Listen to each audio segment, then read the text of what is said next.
Yeah, I mean, we were there for shorter, I think. Yeah, shorter than the teen edition. For the Dream Team, we were there for a shorter time. But coming out for us this time meant a lot more. We came out, it felt a lot better to see my family again.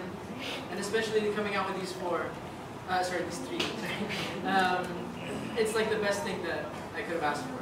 It's the best thing that could have happened. May big winner, right? Nah. So everybody's happy at the moment. I, for one, it's a little overwhelming at the moment, but for sure, very, very happy. Right. I mean, right now, I'm sure you've just been out for a couple of hours right now. Talagang masasabi ko, totoo yung fairy tale.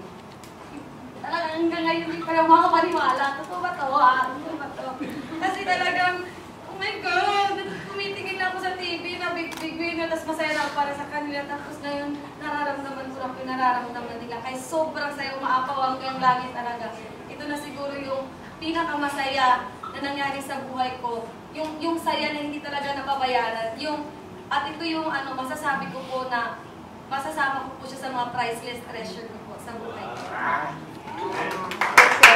Ako naman po, like all of us, like the rest, I'm very happy. And above all, yung nangingibabang na feeling sa akin ngayon is super blessed. Kasi out of all people, natira kaming apat dito, I feel like one of the luckiest people on earth na hanggang ngayon nandito pa rin. And the best part is, nararamdaman mo na natupad yung mga pangarap ng mga friends mo, which is the best thing. Si Edward masaya, si Yong may pera na para sa pamilya niya. And then si Ate Maymay natupad niya yung pinakapangarap niya sa buhay niya. So that's the best feeling ever. Yung masaya ka para sa sarili mo, pero masaya ka rin sa naaabot ng iba.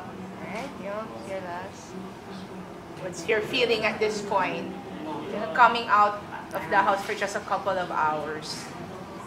Wow, sobrang saya ko kasi yun po, pinapangarap ko po yung mga pasok sa PBB.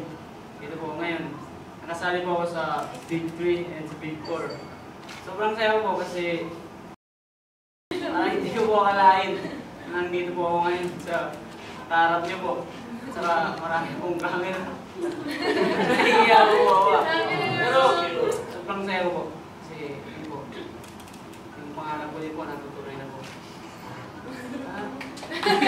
Malo, okay. Nag-bathing suit ka na finally sa Boracay. No, sa ano lang yun, sa personal vacation.